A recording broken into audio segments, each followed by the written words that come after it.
everyone, this is Marco and welcome back to my channel. Today we're going to be looking at the Hammond collection ALLOSAURUS. We're going to be doing an in-depth review and we're going to have a very special guest too.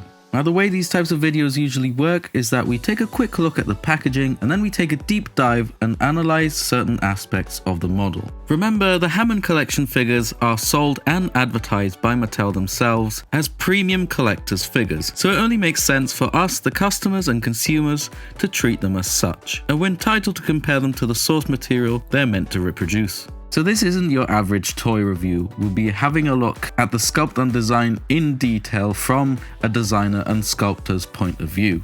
But this time we're taking it a step further, as we have Ethan Storrer, the paleontologist that helped design the Allosaurus for Jurassic World Battle at Big Rock. And what an honor it is.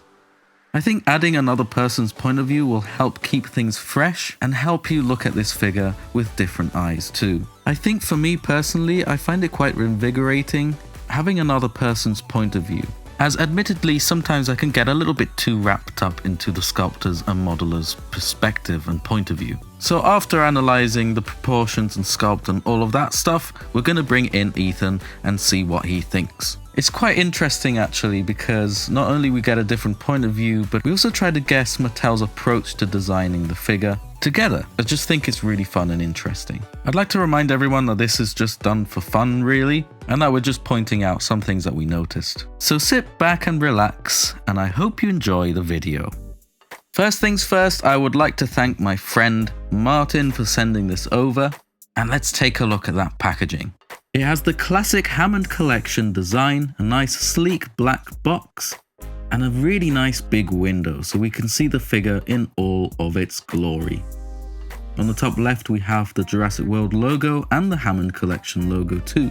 If we move down to the bottom, we can see a nice big render of the figure and then the name of the species on the bottom right.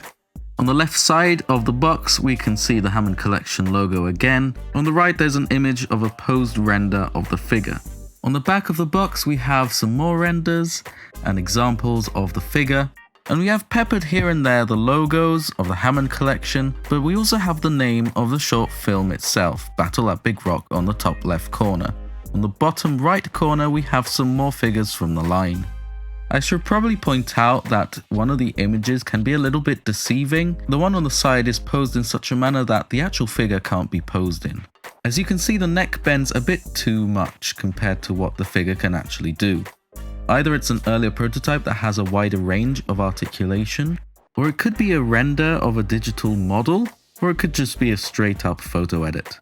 I guess they were trying to make the figure look a bit more appealing, but it really doesn't need it because the figure looks appealing enough. But this isn't the first time we see this happen.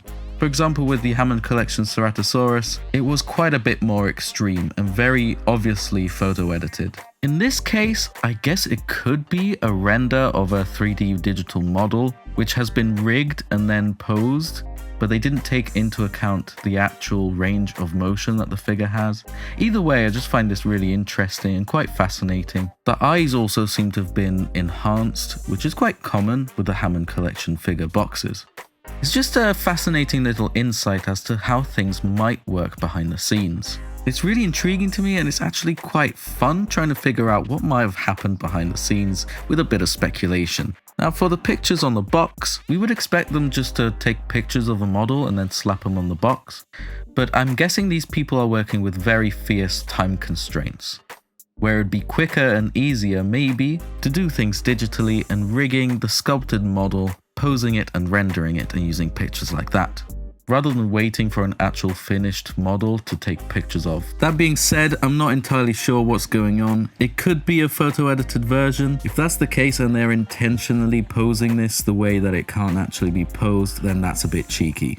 But there's no way of actually knowing, so let's leave it with the benefit of the doubt. Anyway, just before we wrap up the package design analysis, I would really like to point out how some elements on the packaging are spot UV or glossy compared to the matte background, and that really is a nice touch. So let's go ahead and open up the box and remove the figure.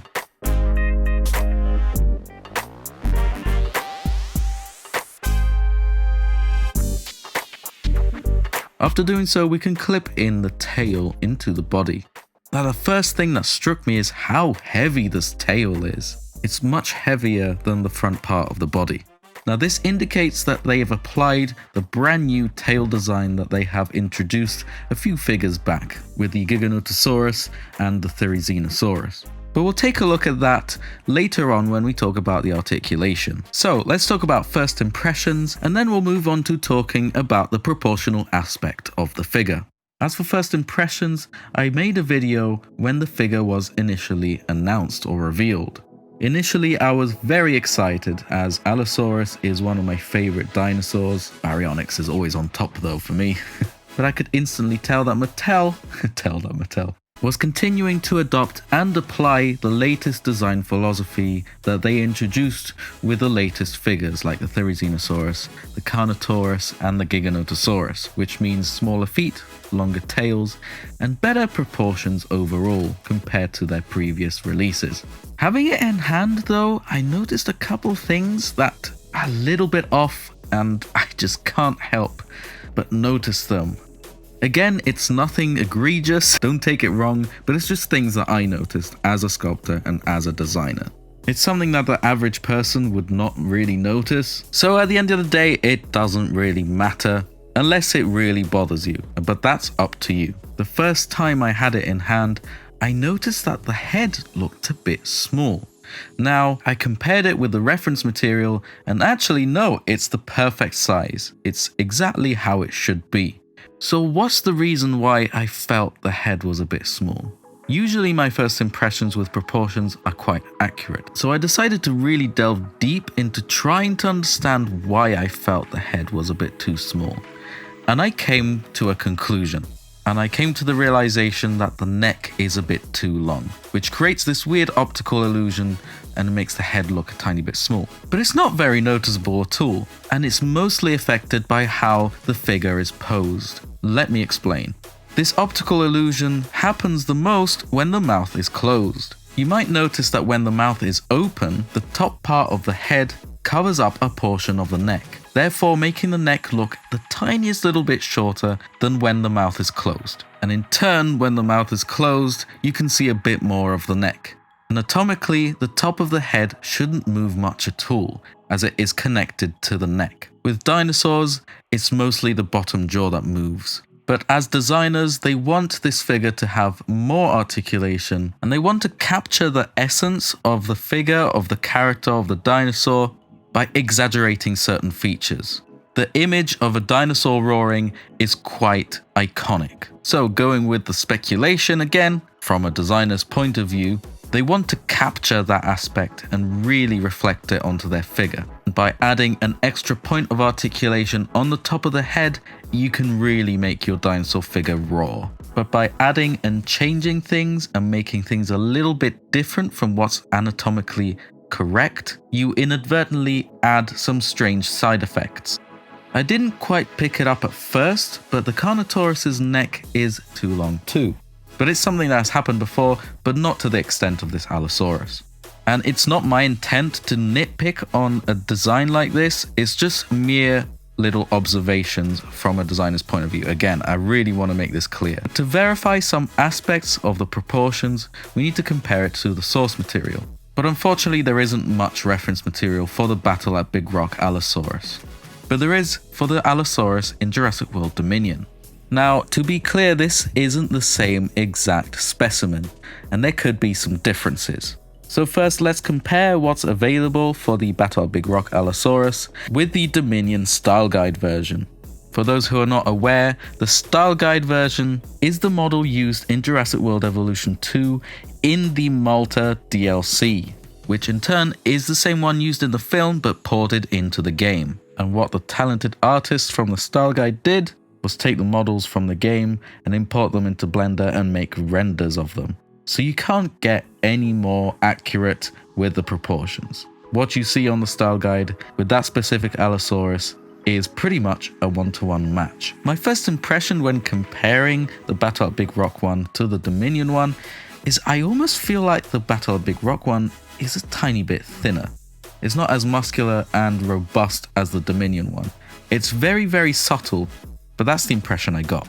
And later, talking to Ethan, That's the same thing that he noticed too. It's really hard to pinpoint if that's actually the case. I'm bringing all of this up to say that once we compare the figure to the style guide version, take it with a grain of salt because it could be slightly different.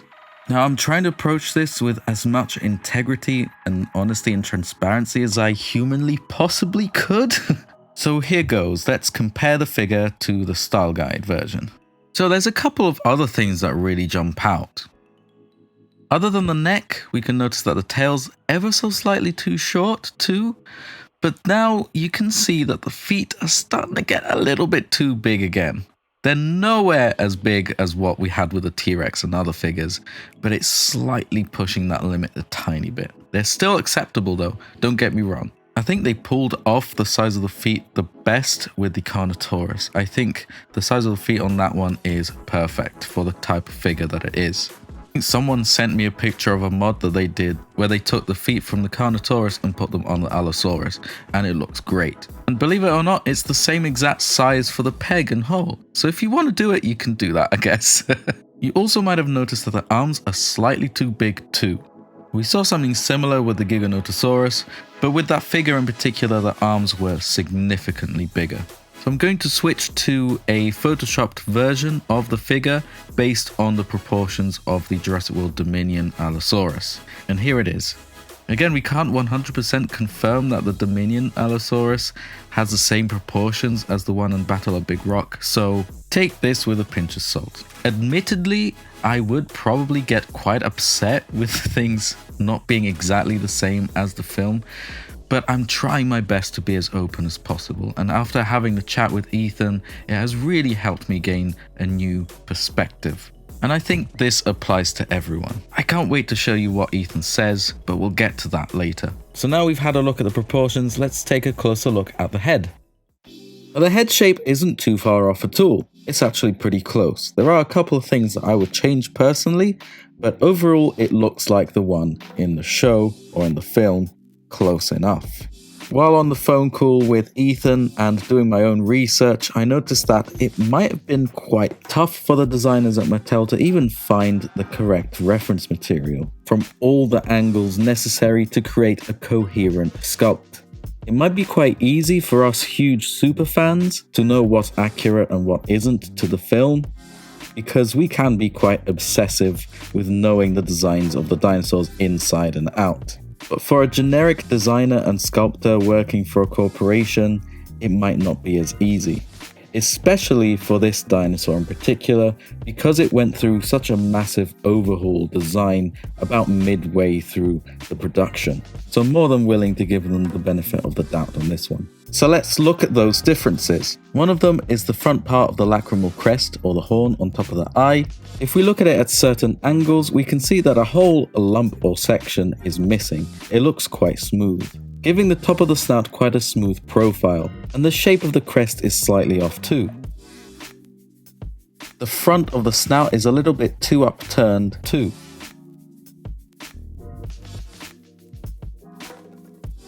Tyranno Koenigsegg on Instagram and my Discord has made some modifications on his Hammond collection Allosaurus on the head, adding those details with Milliput, and this is what it looks like. There's some elements around the eye socket that are quite interesting, and we're going to talk more about that with Ethan later on. The shape and width of the bottom jaw is a bit different, and the size of the teeth on the front part of the bottom jaw is quite different too. But my favorite part about the head is the teeth. They look super sharp and really crisp. Mattel have seriously upped their game with these teeth. They've upgraded them on all the latest Hammond collection figures, but also on the mainline figures, like with the Suchomimus. Absolutely phenomenal stuff. Now with the eyes, I'm not too sure what's going on, especially with my one, because no matter what angle I look at this thing, I just can't see a pupil in there, and that's really disheartening. I think the glass eyes look the best on my Therizinosaurus, and I kind of wish the glass eyes in general weren't as inconsistent. So I think it would benefit the figures if Mattel would rethink the way they approach and design the glass eyes on these figures. One thing I should point out is that the Allosaurus in Battle at Big Rock has got a blind right eye. It's supposed to look cloudy, and it's a detail that they haven't portrayed on the figure. It's hard to pinpoint the reason, and all we can do is speculate. It's probably a similar reason as to why they didn't include blind eyes on the Therizinosaurus figure. But detail-wise on the head, it all looks pretty crisp. They even sculpted in the classic scars on the snout, which is very nice. I went ahead and sculpted my own version. This isn't a replacement head at all, this is just a fun project for making my own figures. But I tried my best to base it on what we see on the film and in the show. So let's bring it in for comparison's sake. I thought it would make spotting those differences a little bit easier to see it physically in hand. Let's move on to the neck and its detail. They sculpted some really nice crisp, big scales on the back of the neck, and I love how the spikes are rubbery. Moving down to the body, it all looks quite skinny, which is quite interesting because that is something that we don't really see on the Jurassic World Dominion Allosaurus, but it's a bit more evident on the Battle at Big Rock Allosaurus. It's something that Ethan and I both picked up on. He also told me that Colin Trevorrow, the director of Battle at Big Rock and Dominion, wanted the Allosaurus in the short film to look like it's struggling to survive in the wild. Wanted it to look a bit skinnier, with scars and a blind eye, to really sell that effect. But for Dominion, that one in particular is in there to be a new contender to fight the Carnotaurus. So it was looked after by its handlers and fed and made to be really bulky and strong.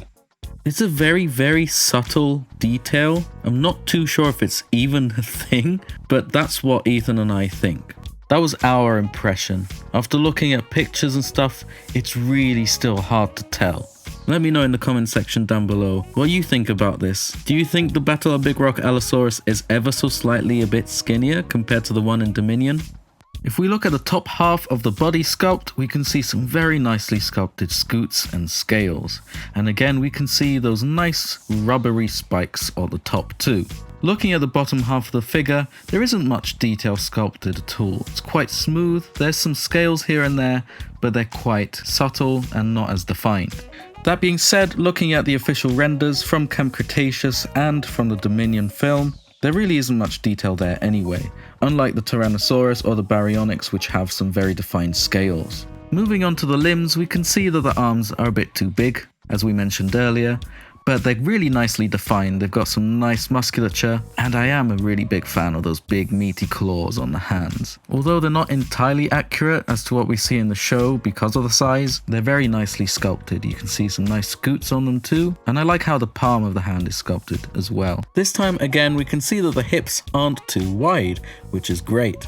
It was a bit more obvious with previous releases as they made the hips on those figures quite wide. I think they noticed it was a little bit extreme on those, so they've definitely cut that back down with all these latest releases, like with the Giganotosaurus, the Therizinosaurus, the Carnotaurus, and with this one in particular as well. They're still struggling to pull it off properly on the smaller figures. They tend to be a bit too wide. That's probably due to them incorporating extra posability by making the legs articulate in and out instead of just forward and backwards. And it's all about finding that balance between affecting the accuracy of a sculpt to add more articulation. So they're still finding that balance. Is sacrificing accuracy to include more articulation a bad idea? Not necessarily. Again, it all depends on finding that balance. And the fact that they're open to shy away a little bit from their stylized designs that they're so used to doing, especially with the first releases, is a good sign of how they're trying to be balanced overall. Moving on to the legs, we can see that the thighs are quite muscular, but nowhere near as much as with the Tyrannosaurus. I really like the scale detail on the thighs too. I love the wrinkles on the knees, that's a nice touch. The calf muscle's quite lumpy and big. Maybe a little bit too muscular compared to the source material. And if we move down towards the feet, we can see some nicely sculpted scutes on there too. The claws are nicely defined, but I kind of wish that the dew claw was as defined as the rest. One thing I noticed about the feet is how weirdly long and flat and very pointy the claws are on the toes in the film version of the animal. That's compared to other big sized theropods like with the Tyrannosaurus or even the Carnotaurus. Is that something you noticed too?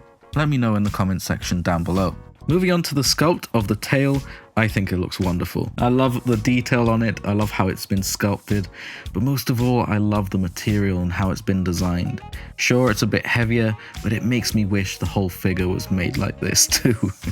It's really flexible, it's made out of that rubbery soft plastic, and it's got spikes all the way down to the tip of the tail. Let's move on to the colors and paint.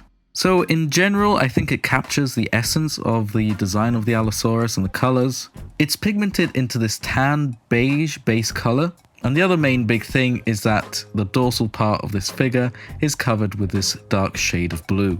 There's some subtle highlights on the face, a tiny bit of dry brushing on the cheeks. Some of that beige has been sprayed onto the bottom jaw. And my favorite little accent color is that red under the crest.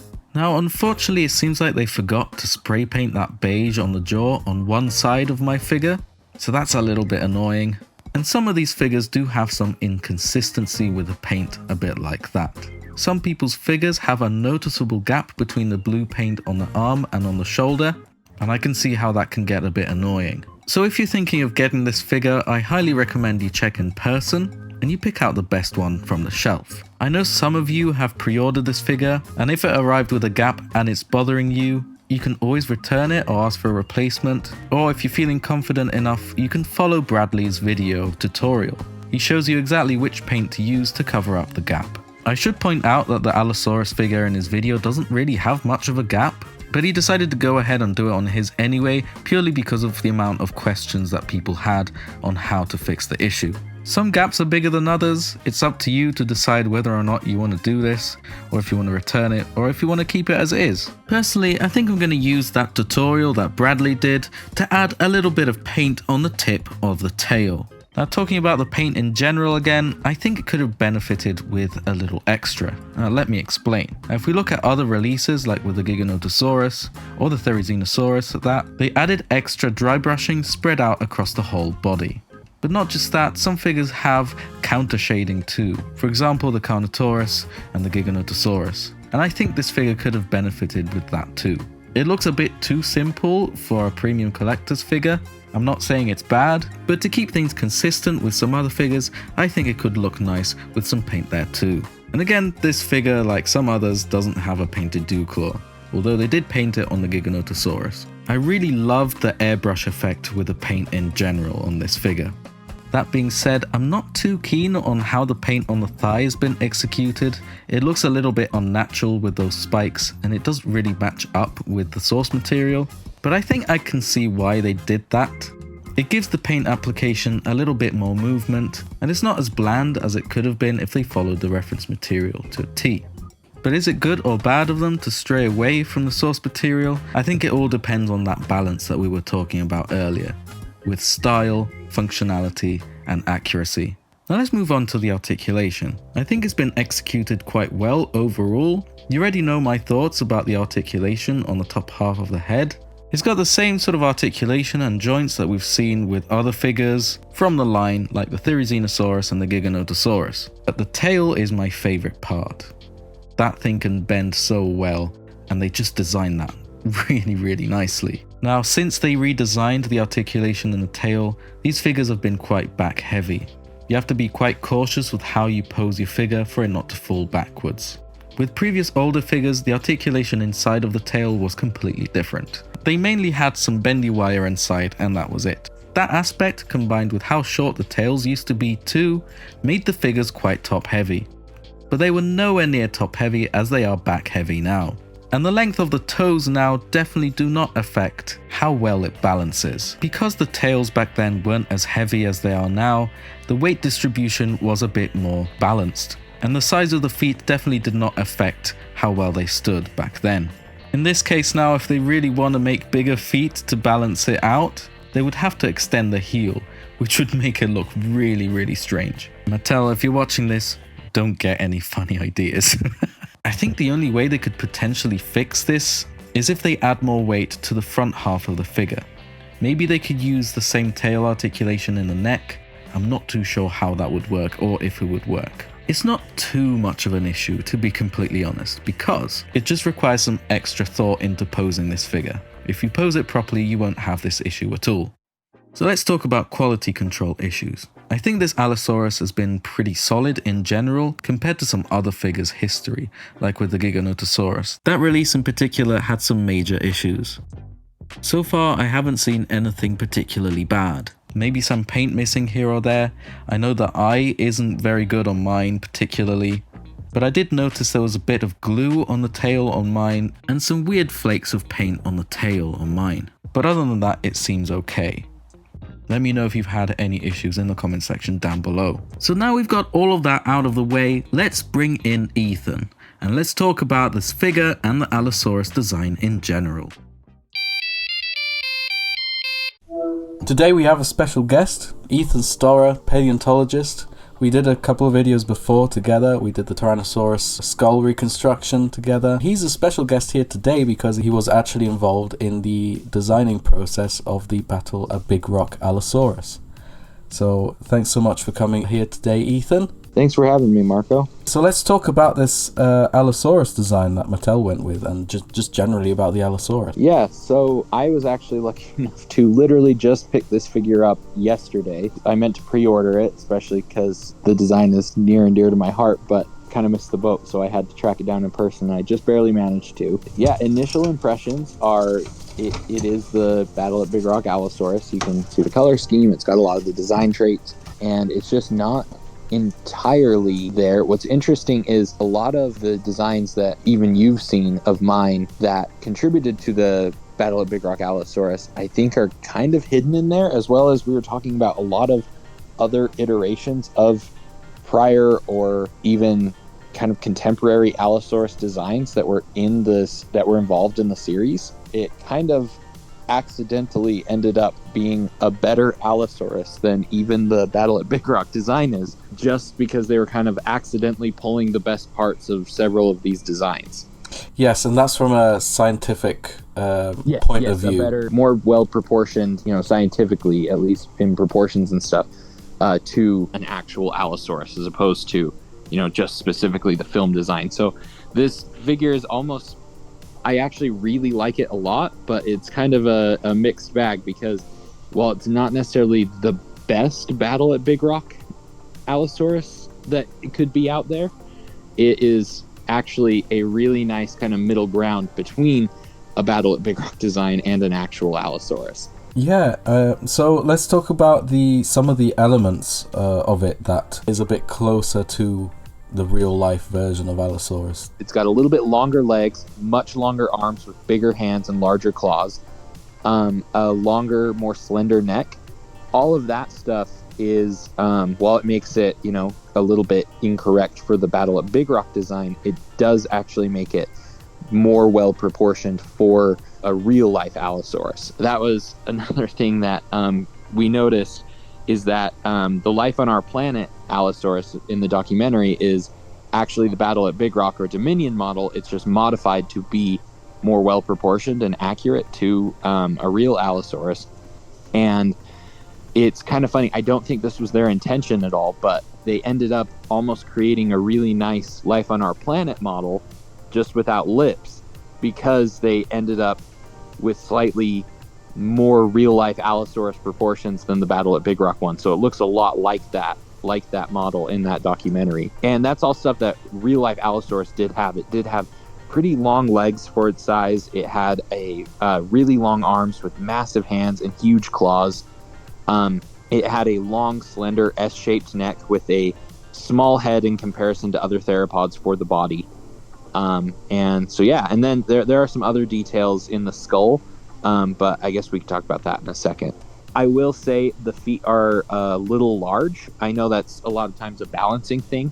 In this case, it almost doesn't help balance that much because it wants to fall back much more than front, and it doesn't have a big heel. So even for both the Battle at Big Rock design and a real life Allosaurus, the feet are a little large, but still smaller than something like on my Hammond collection T-Rex.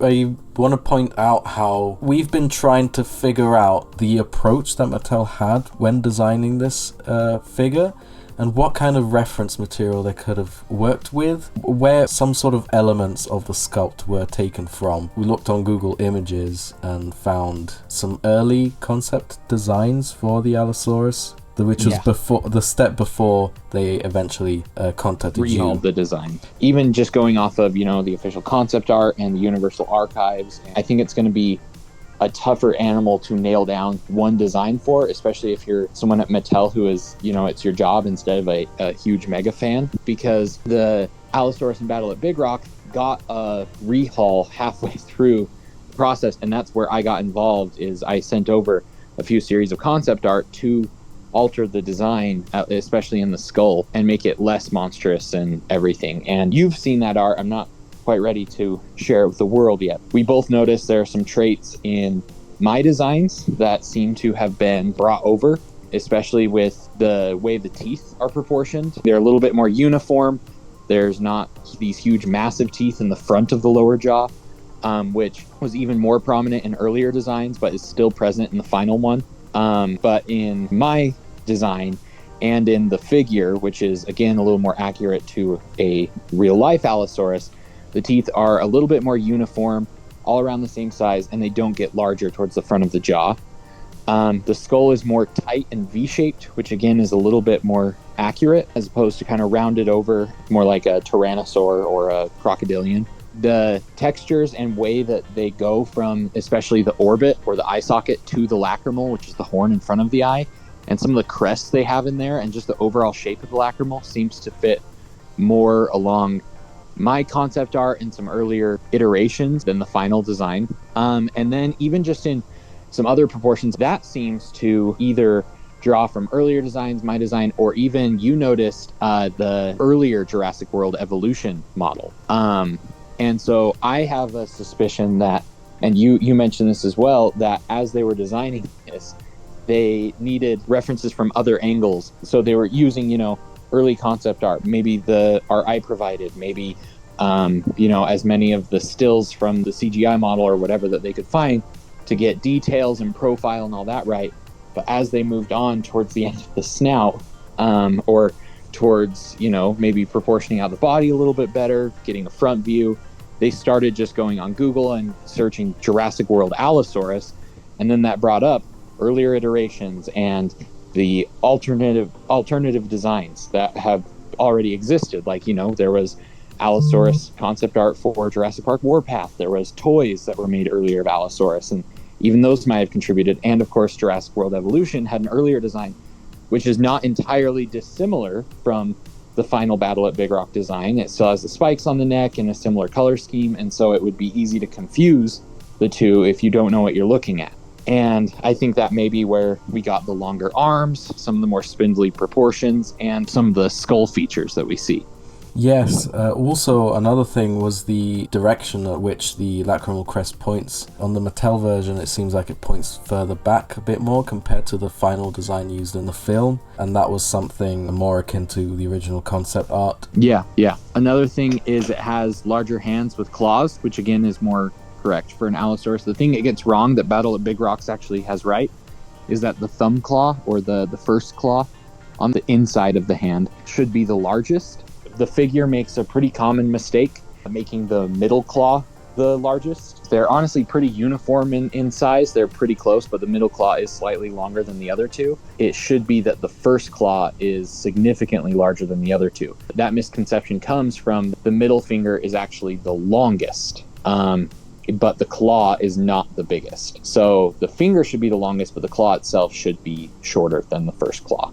Another thing that we didn't mention earlier was I always thought the claws on the feet on the toes of the movie version of the Allosaurus are really long and pointy, and they're pretty flat. I've noticed that too. They are very different from the T-Rexes in the series, which is like really heavily padded and really kind of thick.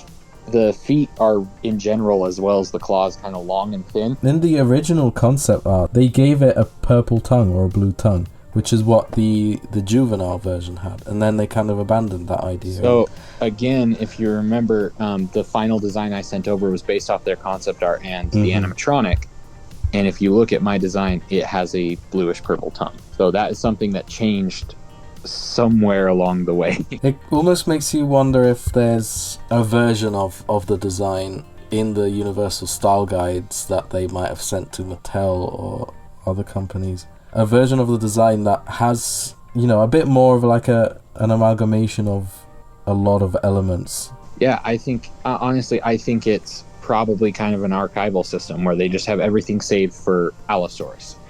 And they kind of just gave access to that. And so then when, they went back, there are several different iterations that were changing and adapting. And, that kind of put them in a tight spot if, they're not specifically looking at the film or short film model. I do just think it's funny that, they took the right things from the wrong sources and we ended up with a pretty over, slightly more accuratized version of the Battle at Big Rock Allosaurus.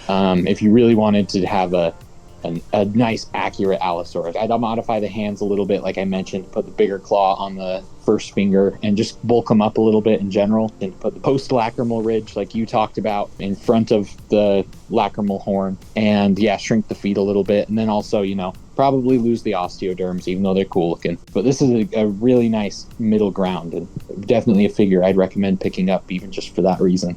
Thanks so much, Ethan, for joining me, and we'll definitely keep in touch. We've got a lot more projects in mind that we want to do together. Yeah, no worries. Thanks for having me, Marco.